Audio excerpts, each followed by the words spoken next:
Goswami Divine Grace A.C. Bhaktivedanta Swami Maharaj Srila Prabhupada Ki Jai, Nanchakoti Vaishnava Vrinda Ki Jai, Ramacharya Shalavidas Thakur Ki Jai, Iskand Devi Tikanacharya Divine Grace Srila Prabhupada Ki Jai, Praise to go Shri Vishnu Chaitanya Nityananda Sri Radha Radha Sivasati Gaur Bhaktivedanta Ki Jai, Sri Sri Radha Krishna Gopa Govindana Shyam Kanda Radha Kanda Giri Govardhana Ki Jai, Mathura Dham Ki Jai, Radha Dham Ki Jai, Mukuri Dham Ki Jai, Swami Ki Jai, Vrindavan Dham Ki Jai, Mayapur Dham Ki Jai, Bhakti Devi Ki Jai, Tulsi Ki Jai, Gaur Premanandi Hari Gaur, Samveda Bhaktivedanta Ki Jai, all glory Samudra Devotees, all glory Samudra Devotees, all glory Samudra Devotees, all glories, Shri Guru Brahma, all glories Divine Grace of Prabhupada.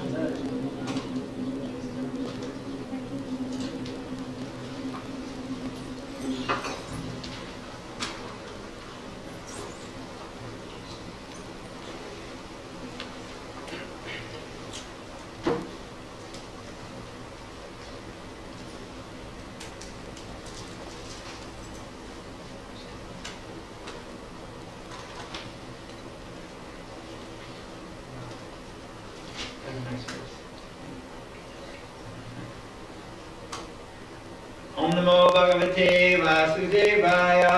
Om Namo Bhagavate Vasudevaya. Om Namo Bhagavate Vasudevaya. Om Namo Bhagavate Vasudevaya. Om Namo Bhagavate Vasudevaya. Om Namo Bhagavate Vasudevaya. Srimad Bhagavad Gita as it is, chapter 3, text number 10. Sahayagya prajashvishva purovacha prajapatihi anena prasavishyatvam eshavo shrishta kamaduk. Saha, along with yagya, sacrifices, praja, generations, shrishva, creating, pura, anciently, Uvacha, said, Prajapati, the Lord of creatures, Anena, by this, Prashavishyatvam, be more and more prosperous, Esha, this, Va, your, us too, let it be, Ishta, of all desirable things, Kamaduk, bestower, translation. That's quite a right thing to do. In the beginning of creation, the Lord of all creatures sent forth generations of men and demigods, along with sacrifices for Vishnu, and blessed them by saying, be thou happy by this yajna, sacrifice, because its performance will bestow upon you everything desirable for living happily and achieving liberation.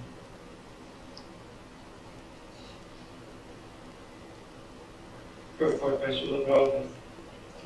The material creation by the Lord of creatures, Vishnu, is a chance offered to the conditioned souls to come back home, back to Godhead. All living entities within the material creation are conditioned by material nature because of their forgetfulness of their relationship to Vishnu or Krishna, the Supreme Personality of Godhead. The Vedic principles are to help us understand this eternal relation, as it is said in the Bhagavad Gita, Vedaischa Savaya Haneva Veja. The Lord says that the purpose of the Vedas is to understand Him. In the Vedic hymns it is said, Pratim Vishvasyat Meshwaram.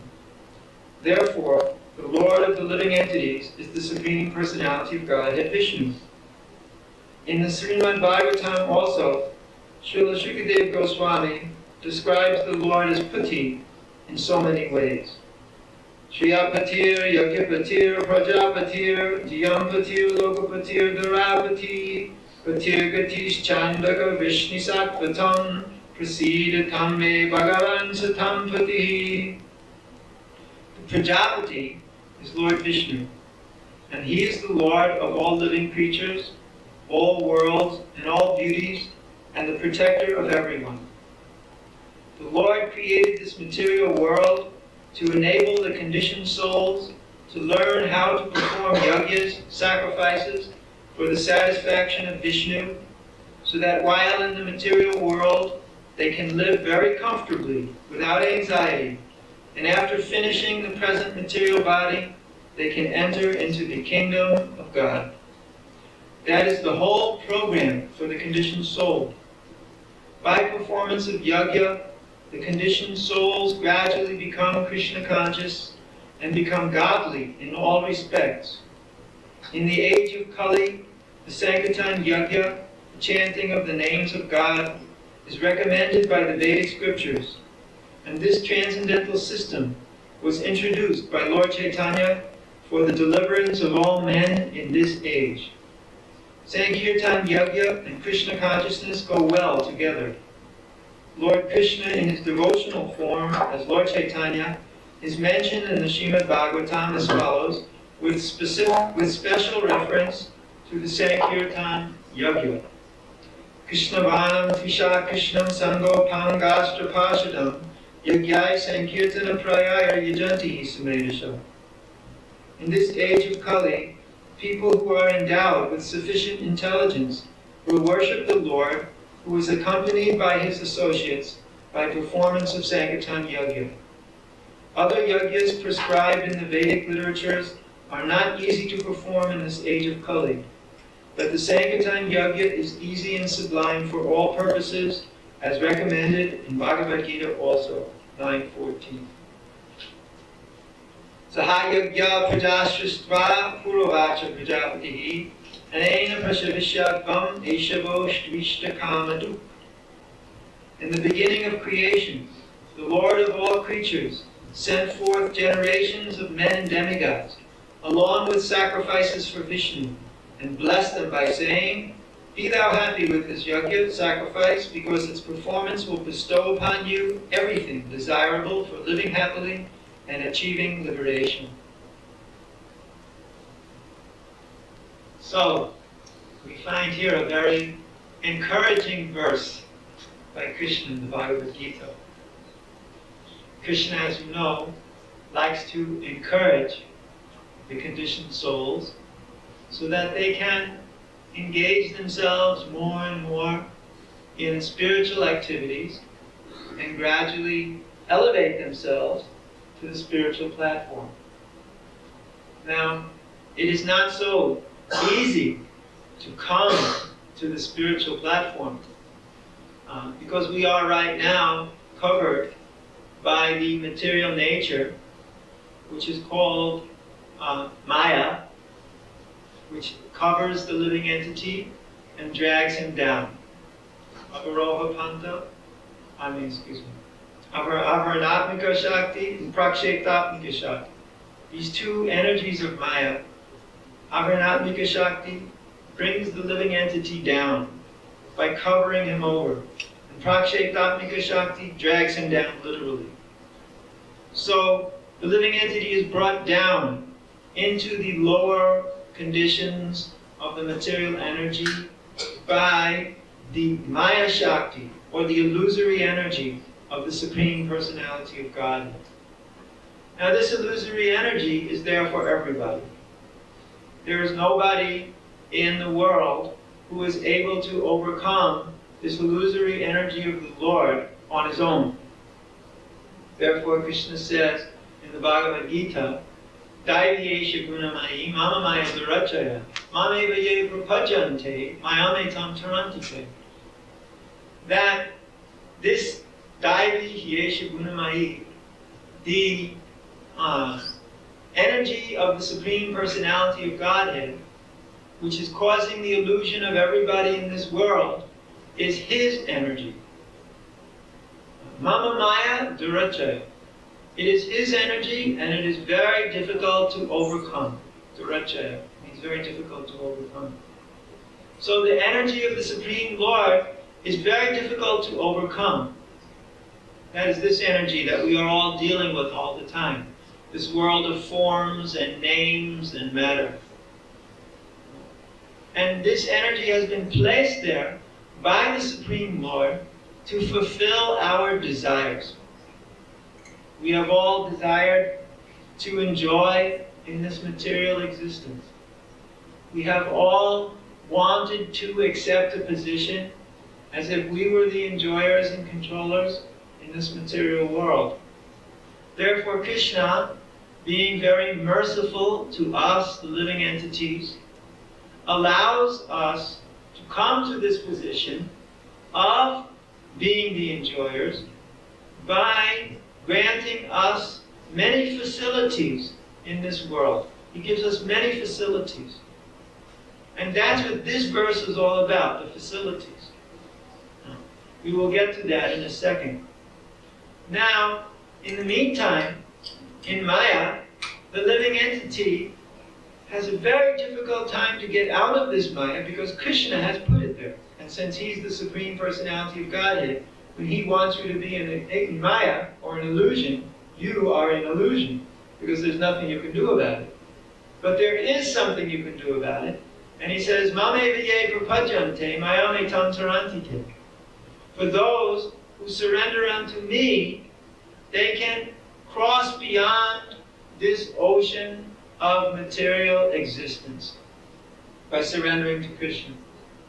So there is a way beyond this Maya, or illusion, if you surrender to Krishna. Otherwise, it's very, very difficult to find one's way across this ocean of material existence. So, while one is in this ocean of material existence, he has many needs. Many things he needs. We have so many things we need.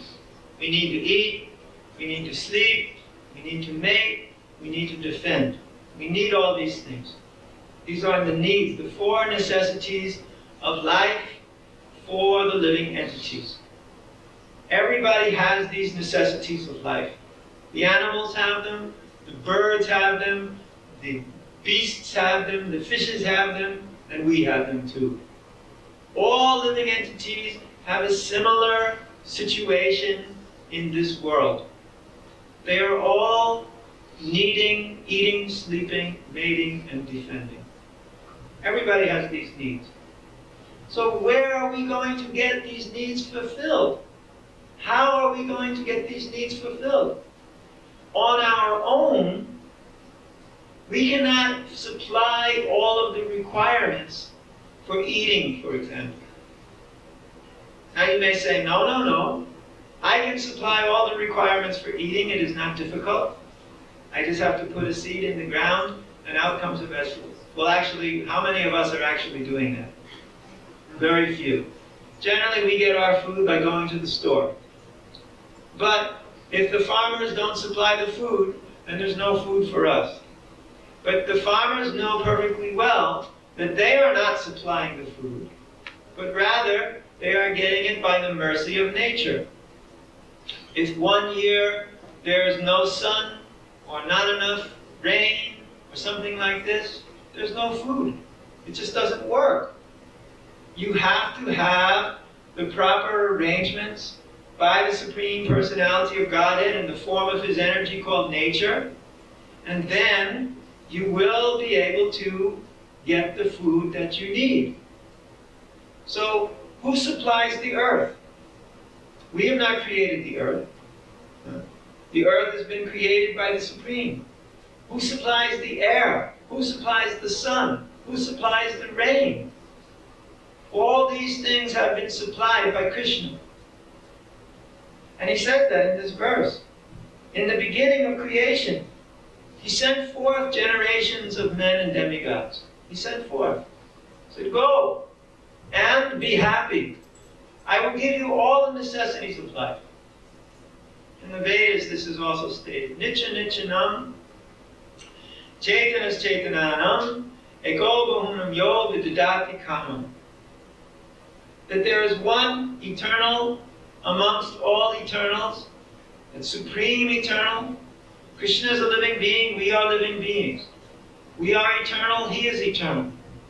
But the difference between us and Krishna is that there's one Supreme Eternal who has been supplying all of the necessities of life to all the other eternal living entities since time immemorial. Just like this food. Food is only one thing. I'm using it as an example right now.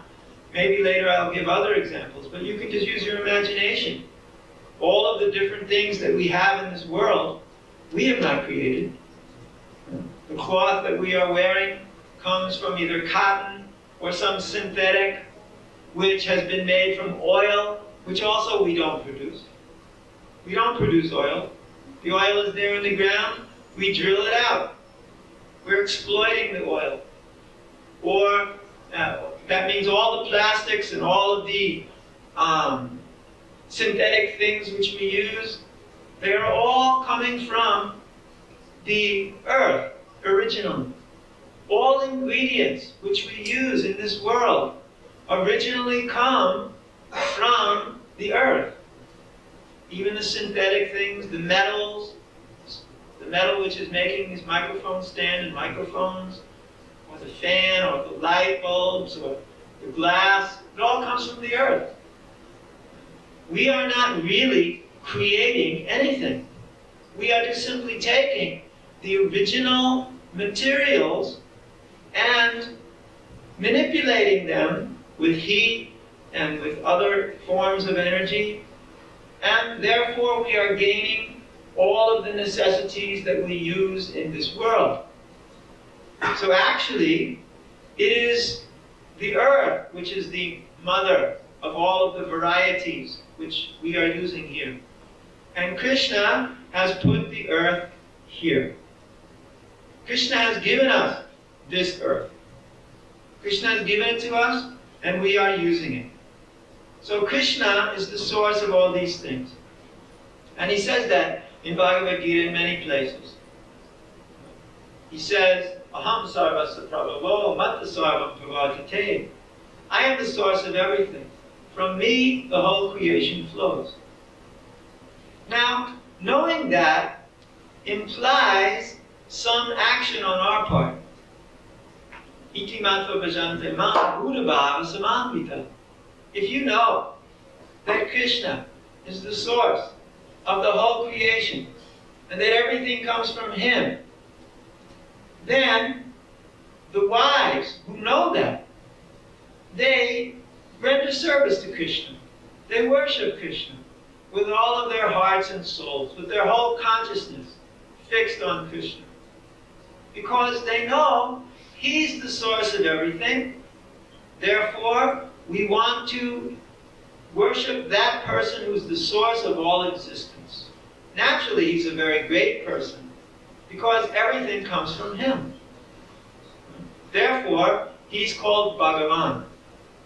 Bhaga means opulences, and Van means one who possesses. And those opulences are 6. He has all strength. He's the strongest of all strongest personalities. He has all beauty. He's the most beautiful of all personalities. He has all wealth. He's the most rich person because all, like for example, the gold mines and diamond mines and all these things, they all come from him. He's the source of all this wealth. He is the source of all fame. He's the most famous personality. Everybody knows about God in some name or another. All these different names just refer to the same Supreme One, Krishna. And he has all renunciation, strength, beauty, knowledge. All knowledge is Krishna's. All fame, all wealth, and all renunciation. These are the 6 opulences of the Supreme. And Krishna has all of these opulences in full. Sad Aishwarya Purna.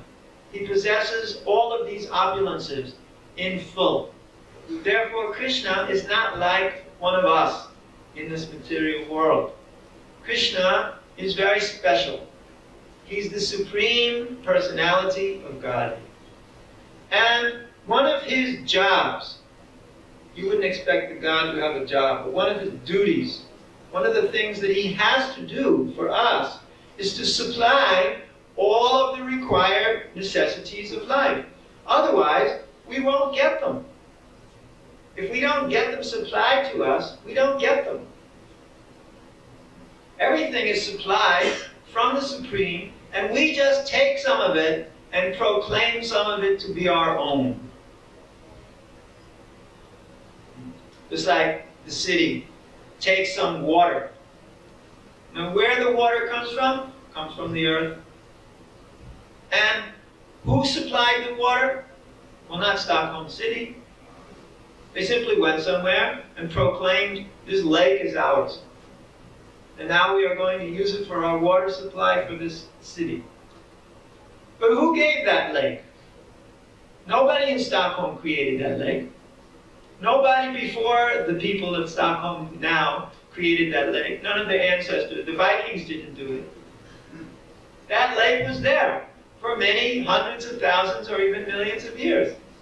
And we simply went there and we exploited the already existing natural resources. We exploited the natural resources and we said, now these are ours. It's like all this land which is being sold and parceled off to all the people. It is not our land to sell. How did it become our land? When the original Swede came to Sweden, they came here and they said, we're going to live here. This is ours. And later on somebody said, well, I'll take this part and you'll take this part. And they divided it all up. Who gave them the right? Who gave them the original contract to proclaim that this was their land, this is their country? Nobody. They just came in and took it. That means they're thieves. Actually, it belonged to Krishna. He's the original owner of all this land. And we may not know who the owner is out of our foolishness. Of course, people in a long time ago, they had a greater understanding of the Supreme Lord's proprietorship over all things. And therefore, they accepted more that they were just holding the properties on behalf of the Supreme. But nowadays, people don't understand that very much at all.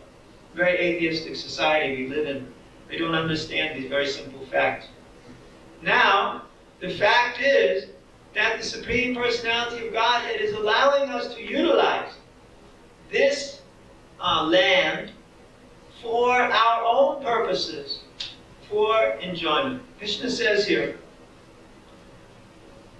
Prasavishadvam, become more and more prosperous.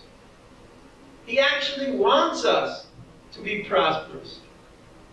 He says, take what you need. Prabhupada even explains in the purport. The Lord created this material world to enable the conditioned souls to learn how to perform yajnas, sacrifices, for the satisfaction of Vishnu, so that while in the material world they can live very comfortably without anxiety. And after finishing the present material body, they can enter into the kingdom of God.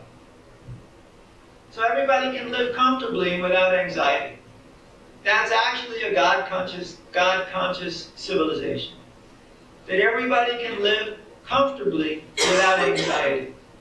It is not that you have to live very austerely in order to live a God-conscious life. No, it's not required. Maybe some saints and saintly personalities, they may live simply on a mountaintop or in a cave or something like this. But not everybody is going to do that. And neither is that recommended in the Vedic literatures. For those who are normal householders, who are normally engaged in this material world, they can live very comfortably by doing their work according to their particular natures. However, when you do that work and you produce some results, you should give those results to the Supreme Personality of Godhead in the form of sacrifice. In the beginning, the Lord created the generations of men and demigods along with sacrifices for Vishnu. The sacrifices are the more important thing, because when you perform sacrifice, you will be able to satisfy the Supreme Personality of Godhead. That is the nature of the sacrifice. In the former days, people performed very elaborate sacrifices. Many thousands of years ago, there were many elaborate sacrifices with golden plates and golden utensils. And do you know these golden plates and golden utensils were never used twice? They were used only one time. Brand new gold plate, brand new golden utensil used, and then when it was finished, thrown away or given in charity to some Brahmana. It was not at all that they used the plates twice for daily sacrifices. Every time they made new plates, new utensils. So wealthy they were in those days. And they would offer these sacrifices for many days. Sometimes for weeks on end, sometimes longer.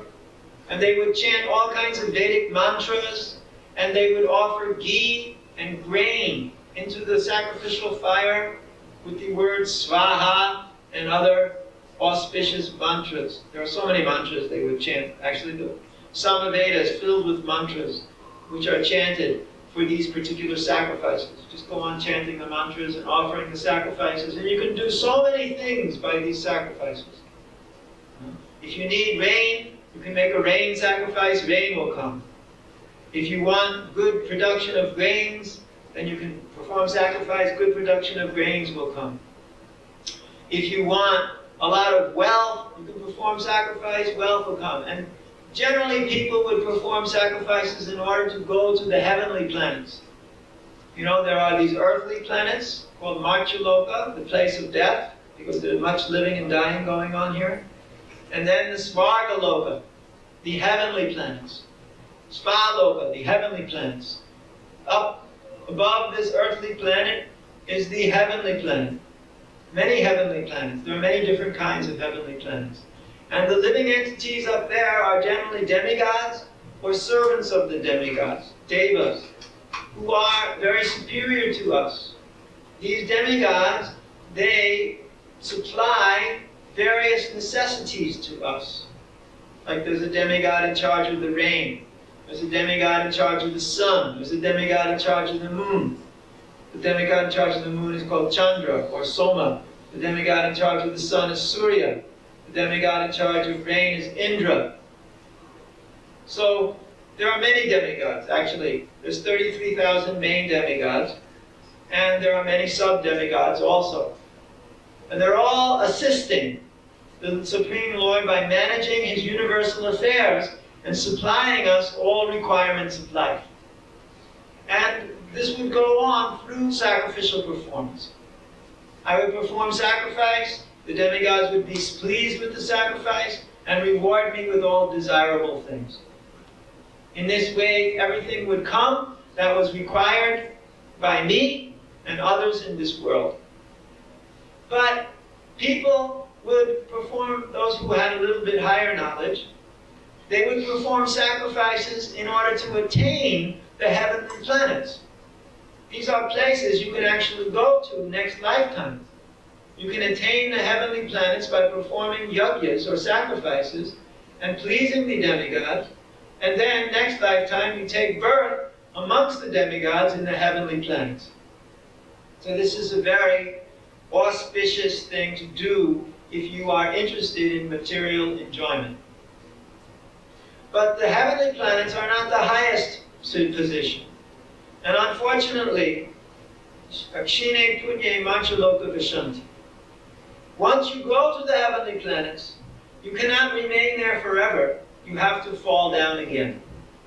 It's like kind of like going on vacation. It's the summertime, everybody likes to go on vacation.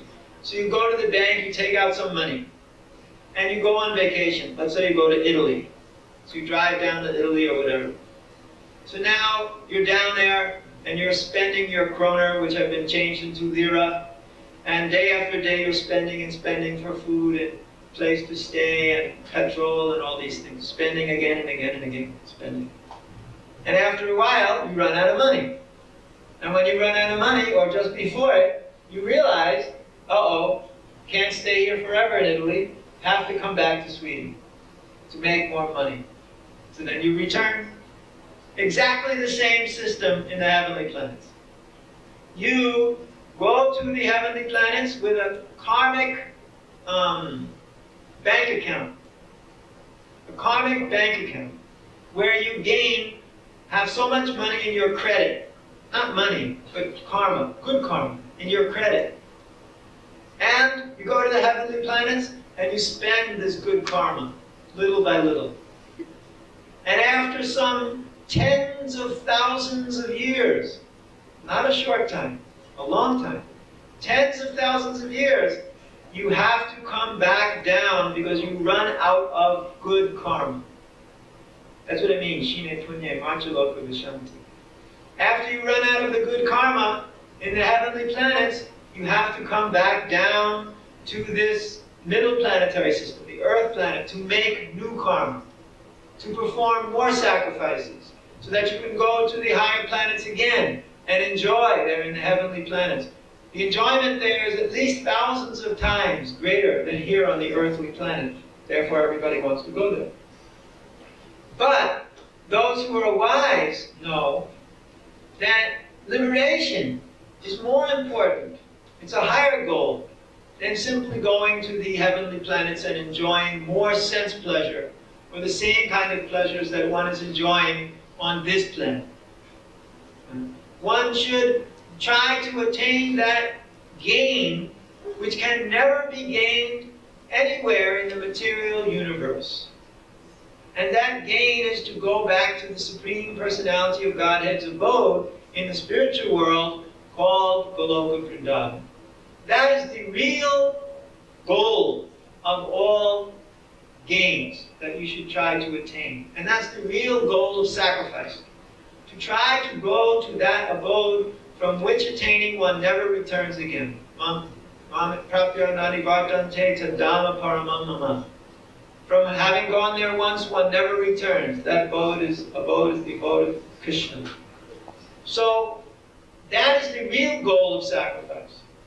Although so many sacrificial performances are mentioned in the Vedas for elevation to heavenly planets or to all kinds of enjoyment, the real goal of the Vedas is to bring you to the goal of being back in your eternal constitutional position as a living entity in the abode of the Supreme Personality of God. That's our natural constitutional position. And that's where we should really want to go. So, that is what this Prabhupada quotes this verse in the second part of his purport. Yagyai Sankirtana Prayaya Yajanti Samesh. The real yagya for those people who have sufficient intelligence in this age of Kali is the Sankirtan Yagya, the Sankirtan sacrifice. The Sankirtan means this chanting congregationally of the names of Krishna, which was exactly what was going on before I started this class. This congregational chanting of the names of Krishna. This is the real yagya or sacrifice for this age. In every age, there is a particular sacrifice which is recommended for that particular age.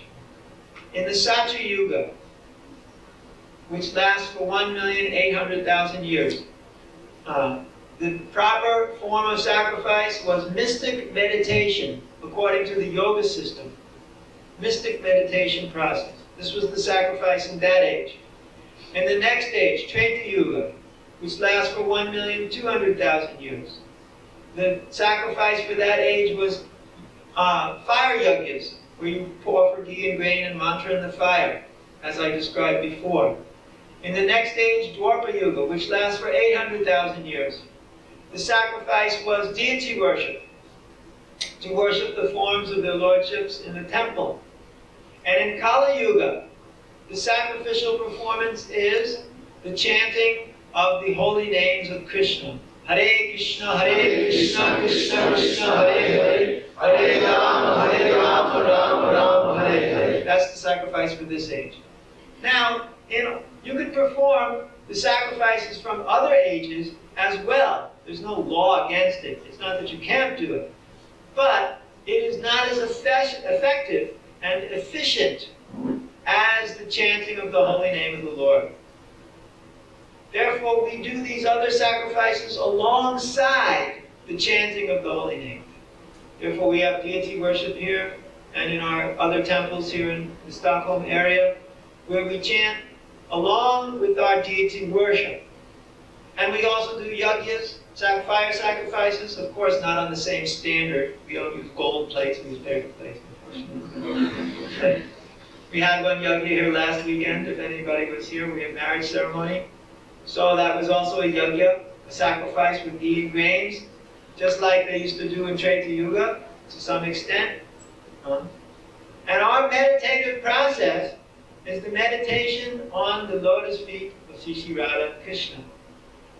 By chanting and by remembering the Lord in our minds and in our hearts. Meditative process called smaranam. So we are performing various forms of yajna or sacrifice. But of all these forms of yajna or sacrifice, the topmost form of them all, which is the Yuga Dharma, or the particular sacrifice meant for this particular age, Kali Yuga, is this chanting of the Hare Krishna Maha Mantra and the names of the Supreme Lord. So therefore we recommend to all of you to add to your lives the chanting of the Hare Krishna Maha Mantra, because it will help you very much to realize the Supreme Lord very quickly and to come to the spiritual perfection very quickly. Therefore it is called Maha Mantra, great mantra. It is the greatest mantra because it is made of the original names for the Supreme Personality of Godhead. So try this chanting. Add Krishna consciousness to your life. Try this chanting. Become more and more proficient at the chant, and gain all kinds of expertise in spiritual practices. Hare Krishna. Are there any questions? Yes? In the previous yugas, was it like, say this was Dwarka Yuga, could you do like Sankirtan if you knew that there was that information in the Vedas? Yes, you can do Sankirtan. The chanting of the holy name was always available at all ages. But it was not the Yuga Dharma. The Yuga Dharma in Dwarka Yuga, let's say, was deity worship. So just as today we attain perfection very quickly by chanting the holy names, they attain perfection by performing deity worship. And in deity worship, of course, there's always chanting of the holy names. Some of the procedures of deity worship include that. People, they were not trained to chant like that. They were trained to do deity worship.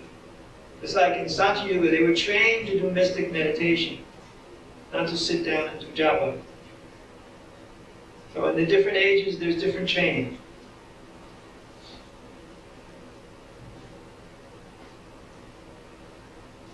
Anybody can ask a question. Don't be afraid.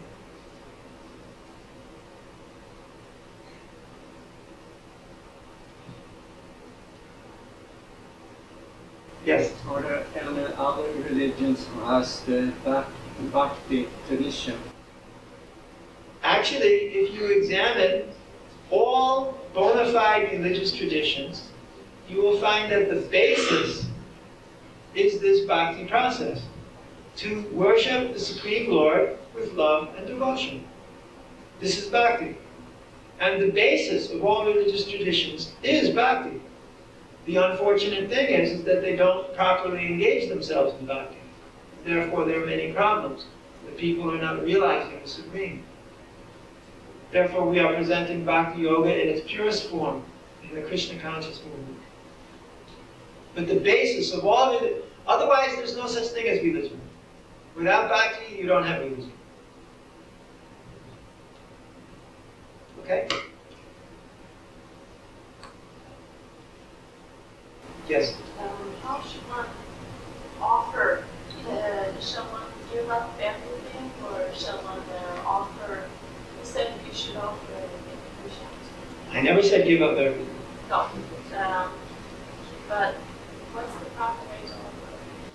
You, just like you go get some food, right? you have to prepare it.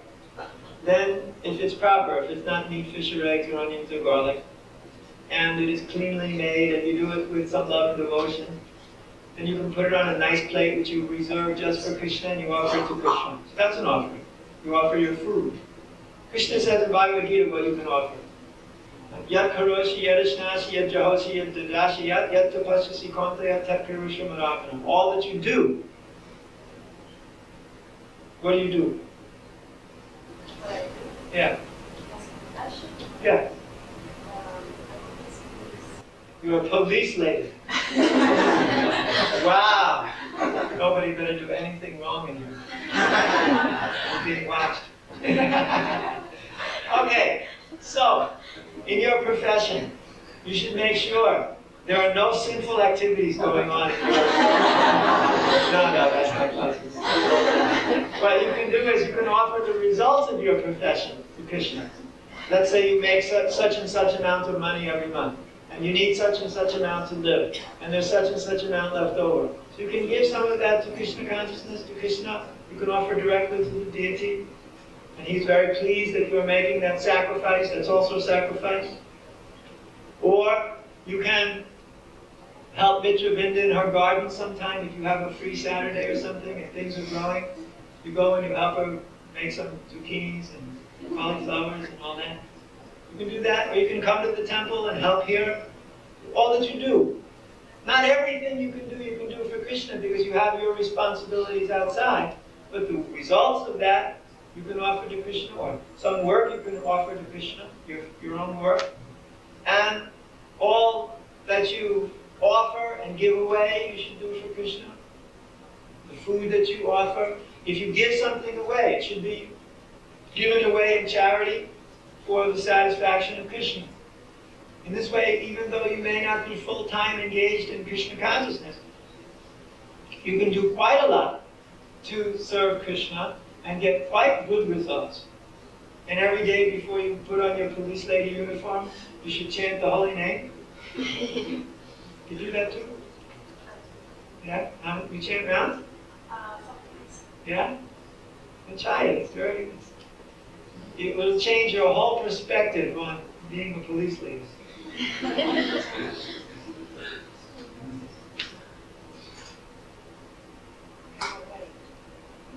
I'm not going to tell you.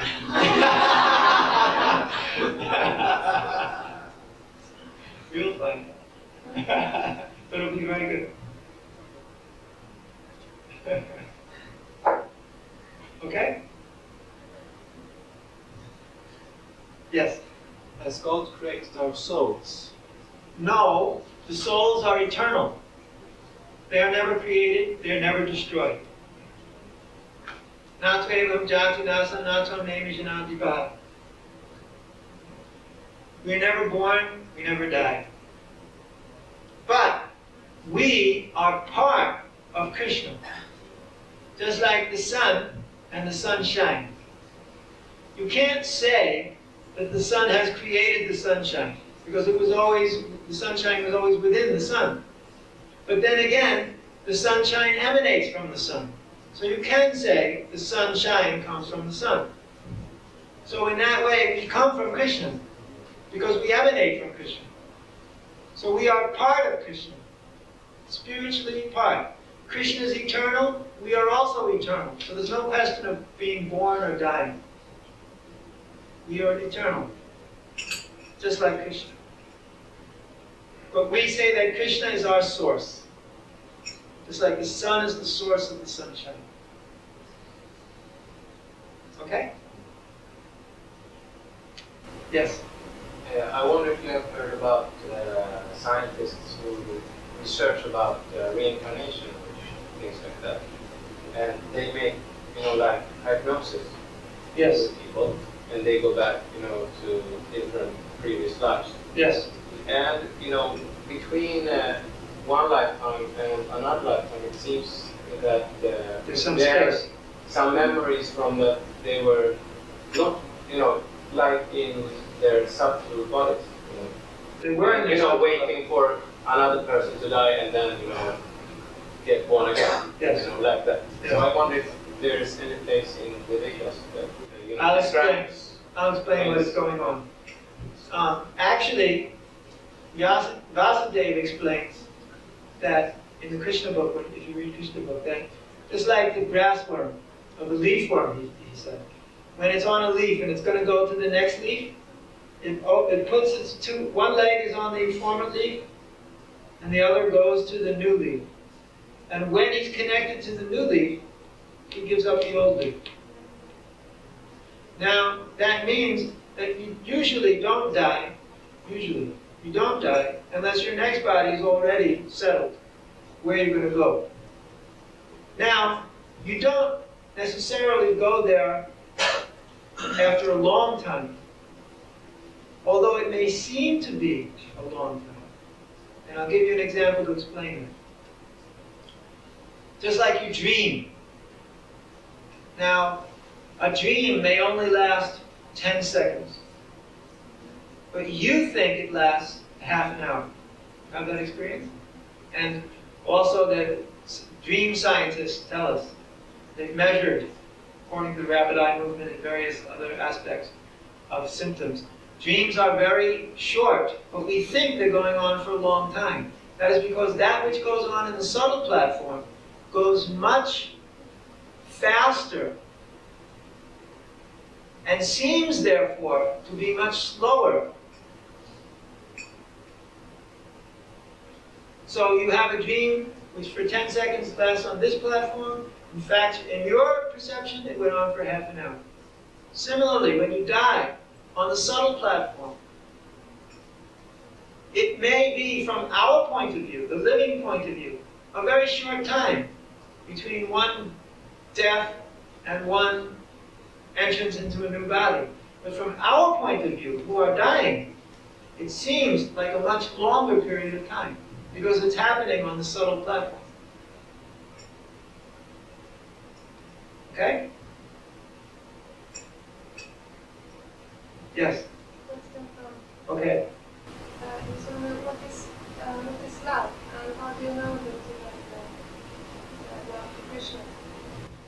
Love, well, you know what love means, but you only know it now in reference to the material body and somebody else's material body. Just like when your material body and mind loves another material body and mind.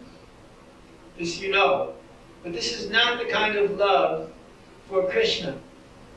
The love for Krishna is spiritual love, and it has nothing to do with this body which is meant for birth and death. It is actually far, far beyond this material love. This material love is compared to iron, and the spiritual love is compared to gold.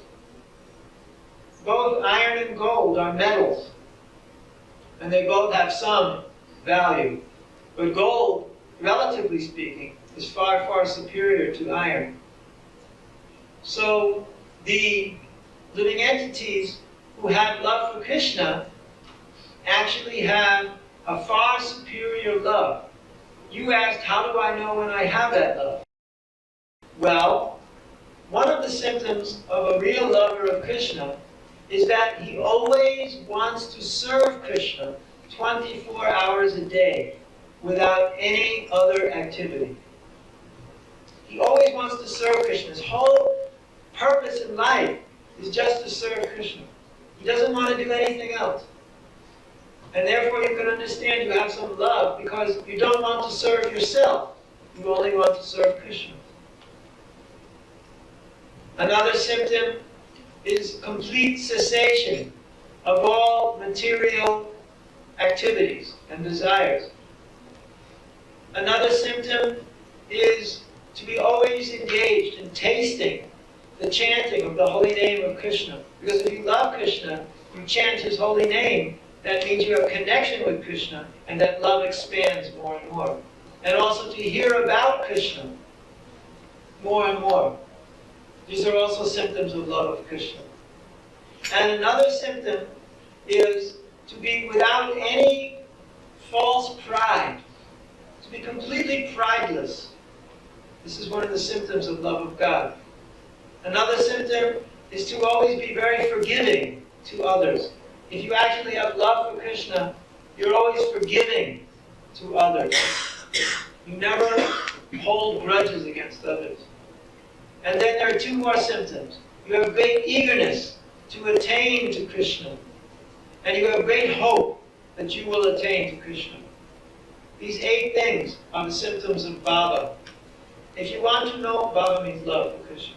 If you want to know more about this in detail, I recommend that you buy one of our books out there called The Nectar of Devotion. It's the complete science of Bhakti Yoga and gives a complete description of love of Godhead. I think you'll find it very, very interesting. Okay? He's going to buy The Nectar of Devotion.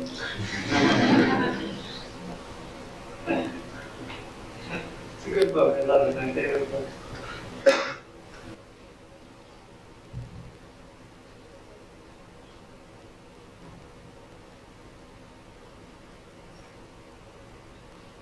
Yes. Yes, you said in the first yuga you practiced mystic meditation. Yes. Is that still practiced today in Krishna conscious movement? Not practiced. No. No, because you see, they would meditate for a minimum of 10,000 years. Their duration of life was very long. And they therefore had these thousands of years to meditate. Even today, mystic yogis in India, there are very few left, only a handful. They have to extend the duration of their life many hundreds of years so that they can come to some perfection in their mystic practice. And they do that by suspending the incoming air with the outcoming air. They hold it in suspension in their throat, and they give up all bodily metabolism. And they're only existing a little bit of warmth in the brain, and the whole body is cold. They sit there in mystic meditation. And they have to extend the duration of their life many hundreds of years because it takes a long time to attain perfection in that way. We don't do that because we don't have the time. And neither is it possible to do that in Stockholm. So we're trying to be practical here and doing a process which we can do in Stockholm, or in Paris, or in Berlin, or in London, or in Calcutta, or wherever we may be, and which brings us the results very quickly in this lifetime. Therefore we chant the holy name, Krishna Bhakti Koile Sarva Karma Krita Hoy. All these other things, all these other processes come automatically. The results come automatically when you chant the Hare Krishna Maha Mantra as devotional service.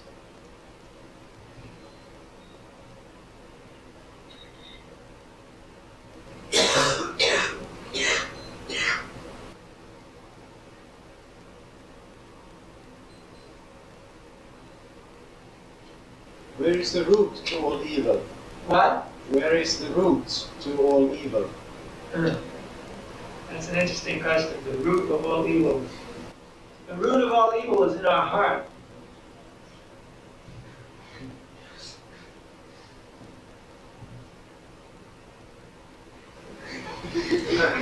I know that's a little hard to understand, but I'll let you think about that for a second. Because evil is something we create by our consciousness, by our desires. It's like it's evil to kill another. But within our heart we have the desire to kill somebody, or to kill an animal, to eat it. We kill the animals to eat them. The animals have done nothing to us. They have their families, they have their friends, they have their likes and dislikes. They have their soul within them. They're just like us, except they're in an animal body, not a human body. So we kill the animal to eat it. Each and every one of us are guilty of these kind of sinful activities. We are the source of the evil in this world. And when we clean up our own hearts and straighten our own house out first, first get your own house together, then we can wipe out evil in this world by each and every one of us individually coming to the platform of goodness, the mode of goodness, sattva guna, and stop all this killing and harming of others and so much trouble that we are giving other living entities. Now, you also have help to become evil. And that help is called Kali. Therefore, it's called Kali Yuga. Kali is a personification of Kali Yuga. And he is a great, great, great rascal. He just loves to make trouble. He makes trouble between people. He makes trouble in families, between lovers, between friends, between nations. He's making constant strife, constant quarrel. This age of Kali is called the age of quarrel. It's called the Iron Age also. In previous ages there was Gold Age, Silver Age, Bronze Age, Copper Age, and then Iron Age. We are in the Iron Age. And so many troubles are being given to other living entities because of this ancient Kali. And we are also under the influence of Kali, therefore we fight with each other all the time. So we have help to be evil. But he only succeeds in a heart which is impure. If you have an impure heart with so many desires to enjoy at the expense of others, then Kali can enter in and make lots of trouble. But if your heart is pure, you cannot come in. And the way to purify the heart is this Hare Krishna Mahamantra.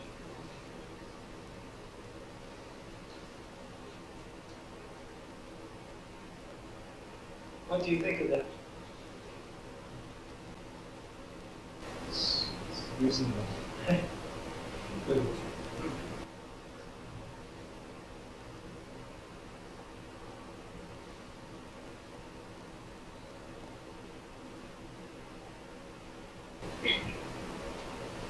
Yes?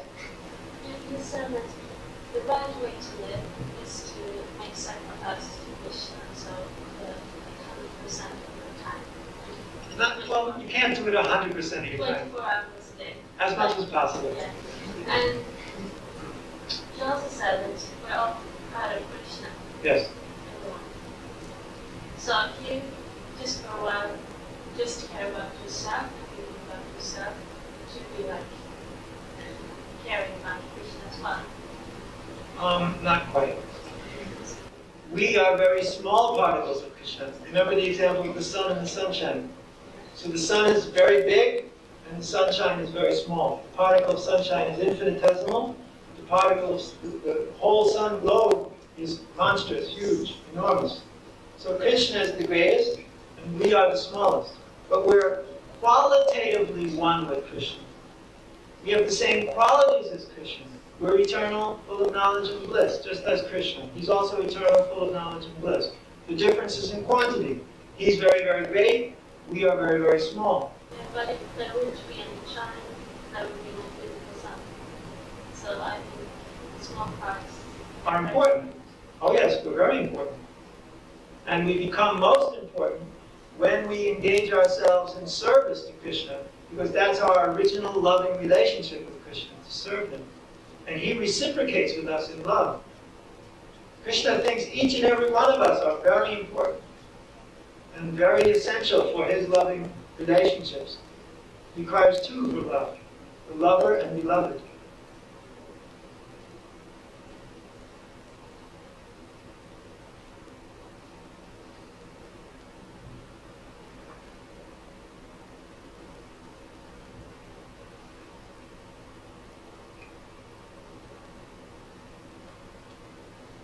Yes? If we're all part of Krishna, then Krishna must be in our heart. Oh yes? Paramatma, he's in our heart. That's the part, that's the part of the body where he lives. Yes. In our heart, right? We are also in our heart. When we talk about the heart, we're talking here about that red pumping thing.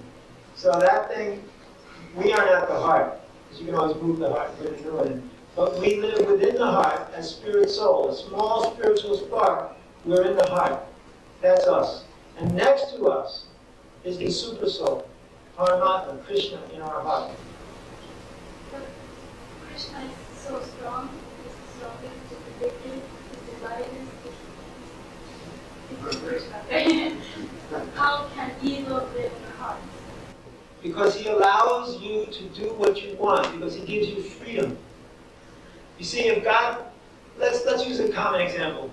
If I were to tell you, put a gun to your head, let's say I put a gun to your head, and I say, now you're going to love me, and now you're going to do good. And what are you going to do? You're going to go, oh yes, definitely. Whatever you say. But that's not real love there in our heart. That's not real goodness there. It's all artificial because we're being threatened. So Krishna says, you have freedom to love me or not love me. You have freedom to do good or do bad. If you do bad, you can go down into the hellish regions. If you do good, you can go up into the heavenly regions. If you love me, you can go beyond heaven and hell and go straight back to the supreme abode of the Supreme Lord. So freedom is there. Otherwise, why is it that somebody is suffering now in this world and somebody's enjoying? Is it just chance? There's karma there. Somebody is doing good and getting good results. Therefore, he's good looking or famous or rich or intelligent or something. And somebody has done bad karma, bad works. And therefore, he's poor or not very good looking or in bad health or in trouble all the time with the police. But either I'm doing bad or good. No, there's mixtures. Krishna is in my heart. And he's watching everything you do. Yeah, but is he sharing place? Huh? Is he sharing place with you? He is not causing you to do evil, no. And he is telling you, don't do this, it's not good for you. That's your conscience. You have a conscience, right? Something that tells you, don't do this, it's not good, right? That's Krishna in there. He's giving you indication, don't do this. But you do it anyway. Isn't it? Yeah.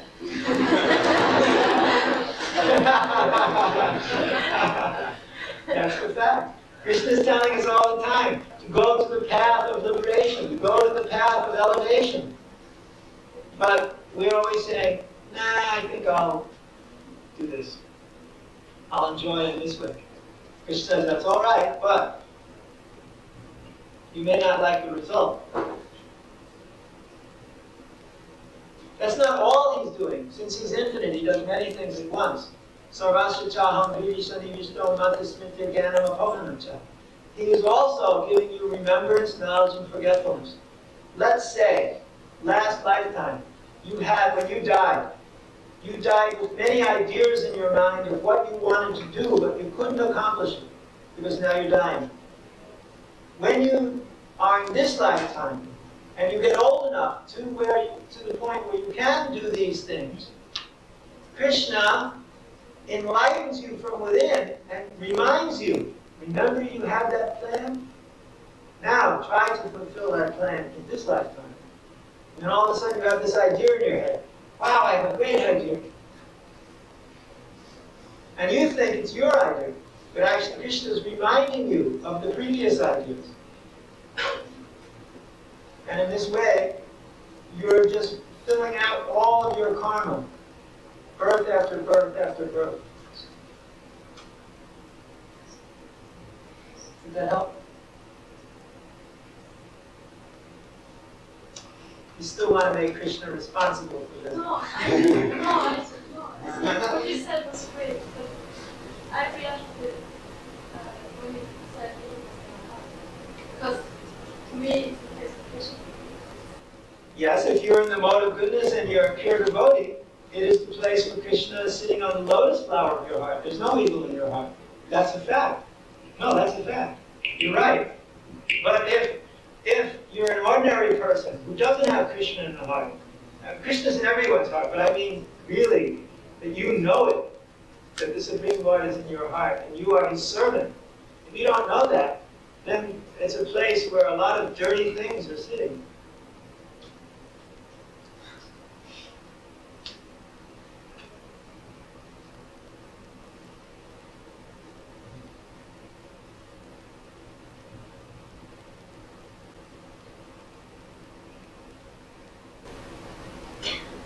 On one hand, you have this real understand the material nature, put your mind straight into a pure spiritual level.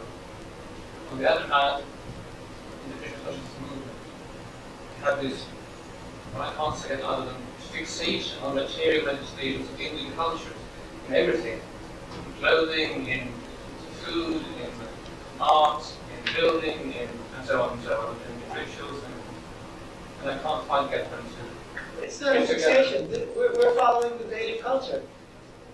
We're following a specific kind of culture which is just helping us towards Krishna consciousness. Now, there are plenty of things we do which are not according to Vedic culture.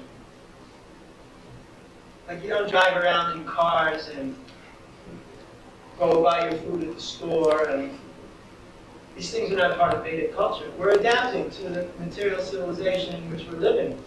But those things which are within our sight, within our hearing, within our activities, are part of a spiritual culture. Just like this art. This is not Indian art, because these topics of this art, it's not Indian topic. This is the topic for everybody. This here is Mahavishnu, the creation of all the universes. This is not Indian. This is universal. The food is definitely Indian in culture. It comes from many thousands of years tradition. It also happens to be better than the Swedish tradition, for example. But I think that you sometimes make a Swedish preparation. Only they good. Lost the track. Okay, that's good. But I remember in Almut we used to make those Swedish cakes with the cream in them. What do you call them? Yeah. So we also make those cakes and offer them to Krishna. In Germany, for instance, our devotees are addicted to bread. They have to have bread. Once we had a big conflict because I said you should make chapatis. They're more traditional. And so they tried with chapatis for a little while, and they all freaked out. They had to have their bread. We said, okay, make bread. Ice cream is not Vedic. No, but you're talking about traditional, but tradition is still materialistic form of something. Is it a help to uphold sort of? Yes, it's a help. It helps. Okay. It's a help. Yes. Yeah. It's not. But not a necessity. You can live without it. You can live without it. It's a help. It's a help. Intellectual and emotional. The sound vibration, the pure sound vibration of those mantras. The sights, you can see these pictures and purify your eye. It's a help. It's a culture. That's what culture is meant for. To help you imbibe a certain mood.